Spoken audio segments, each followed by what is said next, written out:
Hai guys, girls. Ini video buat yang mau mahir bahasa Inggris ya.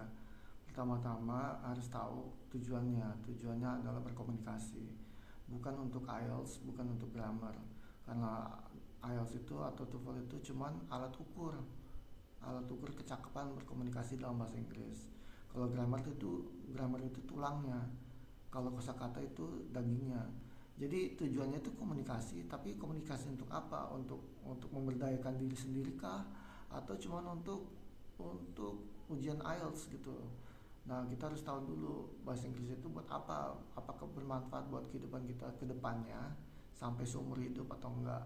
Kalau udah tahu bahwa itu bermanfaat buat seumur hidup, bisa keluar dari UMR segala, bisa meningkatkan taraf hidup, ya udah sekalian aja cemplung mempraktekkan bahasa Inggris secara berkualitas. Cuman itu aja cara satu-satunya untuk mahir bahasa Inggris. Dan itu harus dilakukan setiap hari minimal sebulan dulu deh coba. Caranya adalah baca bersuara, baca buku, cerita, novel, artikel, website, situs tentang profesi usaha atau minatmu gitu. Jangan lagi baca buku grammar, jangan lagi baca buku contoh kalimat kalau sudah pernah belajar bahasa Inggris 6 tahun di sekolahan dan sudah berumur 18 tahun ke atas. Karena sayang waktumu. Buat apa lagi belajar buku grammar, buat apa lagi belajar contoh kalimat kalau udah 6 tahun di sekolah udah pernah belajar itu dan udah pernah les berkali-kali pula. Sayang waktunya itu yang habis gitu loh. Waktu itu nggak bisa dibeli gitu loh. Uang bisa ditambah. Nah, baca itu harus bersuara ya. Baca itu harus bersuara supaya melatih pelafalan, lidah, bibir, tekanan suara, intonasi sama pemahaman. Jadi pas kita lagi melatih pelafalan, kita ngedengar ucapan kita sendiri. Lantas kita juga memahami apa yang kita ucapkan. Cara memahami adalah buka kamus. Ada 3 macam kamus: bahasa Indonesia, bahasa Inggris, sama Inggris Indonesia atau Indonesia Inggris gitu. Nah, itu semua harus kita buka kalau kita mau rajin nambah kosakata dan pemahaman ya. Ini apa? Setelah itu ya jangan males buka kamus gitu loh. Buka kamus itu sampai dibaca tuh setiap entry. Kayak misalkan kata order. Order itu tidak harus berarti pesanan, tidak harus berarti pembelian gitu. Bisa juga berarti teratur, mengatur, keteraturan.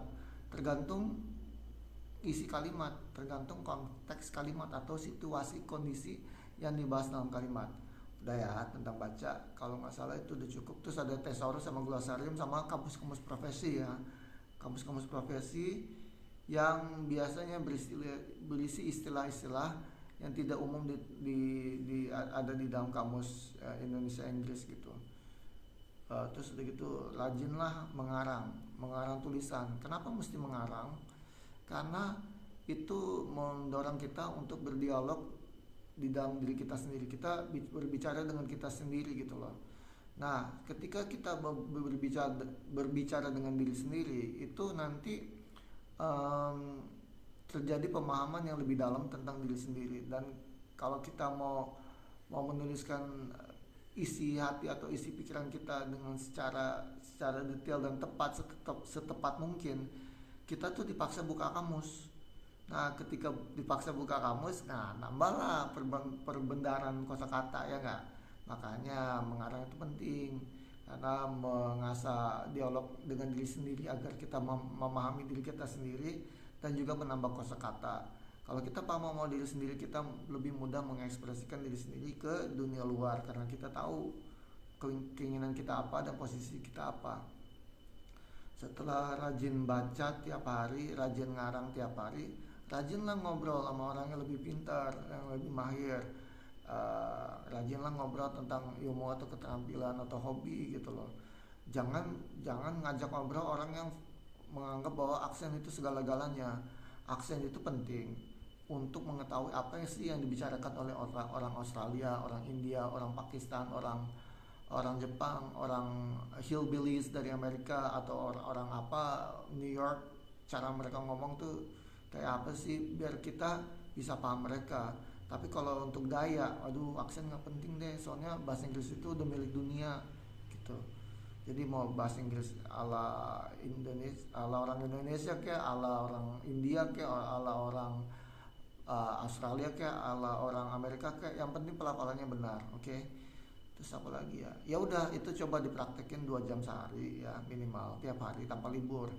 Kalau bahasa Inggris mau meningkat bagus, dapat ilmu dan keterampilan yang lain selain praktek bahasa Inggris, dan bahasa Inggris mau makin bagus, ya lanjutin aja sendiri. Nah, tapi kalau mau guru privat, carilah guru yang memang tidak hanya mengajar, tapi memang mempraktikkan ilmunya untuk profesi dia gitu loh. Entah dia berbisnis dalam bahasa Inggris, entah dia memang penerjemah lepas, entah dia interpreter lepas gitu. Dan itu kalau mau guru yang kayak gitu dan memberi praktek intensif seperti yang tadi disebutkan semua itu, 3 hal itu, tolong hubungi saya. Tarif mulai dari 100.000 rupiah per sesi ya, tergantung jumlah sesi. Kalau jumlah sesinya makin sedikit itu jadinya 200.000 rupiah per sesi. Satu sesi itu 1,5 jam, itu mencakup semuanya, reading, writing, sama conversation ya. Reading, writing, sama conversation, otomatis dapat comprehension dong gitu. Reading itu ya harus baca karena mau melatih pronunciation kan, sama intonasi, sama pemahaman. Jadi dapat itu semua tergantung mau jumlahnya berapa sesi, mau minimal 8 sesi lah. 8 sesi itu udah cukup kok biasanya untuk jalan sendiri.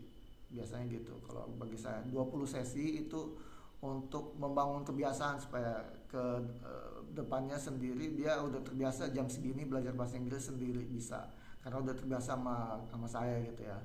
Kalau 40 sesi itu untuk ngincer beasiswa atau pekerjaan posisi tertentu gitu. Kayak rata-rata mantan murid saya tuh dapat karena mereka 40 sesi akhirnya naik jabatan, pergi ke luar negeri gitu segala macam dari perusahaannya. Tapi sekali lagi itu bukan karena saya, karena murid-murid saya itu bertekad gitu. Mungkin mereka juga terpacu lebih serius karena bayarannya ya 100.000 per sesi gitu. Jadi mereka serius. Jadi kalau aku bilang sih, kalau memang mau mahir jangan les rame-rame lagi lah. Kalau udah, apalagi kalau udah 25 tahun ke atas, udahlah invest aja lah. Kalau bisa jajan 10.000 sehari tanpa mikir, itu kan sama aja memperkaya orang lain. 10.000 sehari setiap hari dikali 365 hari itu sama dengan 3.650.000. Itu udah dapet tuh privat khusus banyak mengenai apapun, akuntansi, bahasa Inggris, bahasa Jepang, atau bisa beli gerobak, somai, dagang. Kalau memang mau keluar dari UMR, berdagang itu alternatif yang bagus loh. Atau mulai belajar beternak gitu. Jangan maunya lah sesuatu 50.000 rame-rame harap mahir, nggak bisa. Karena yang intinya tuh adalah praktek berkualitas. Dan aku udah kasih tahu caranya praktek berkualitas dalam bahasa Inggris tanpa bayar guru. Nah kalau mau bayar guru, kalau udah 25 tahun ke atas ya tolonglah nggak usah les lagi lah, karena waktumu yang paling mahal. Waktu tuh nggak bisa dibeli, uang itu bisa dibeli, uang itu bisa ditambah, gitu guys ya. Jadi ada pertukaran energi gitu loh. Kalau berharap mahir 50.000 sebulan, mending nggak usah. Kalau berharap mahir dalam sebulan itu juga nggak mungkin gitu, karena memang butuh berpraktek berbulan-bulan untuk suatu keterampilan yang seperti bahasa gitu. Tapi 1-2 bulan itu udah cukup mahir untuk jalan sendiri gitu kalau bisa. Oke guys, thank you.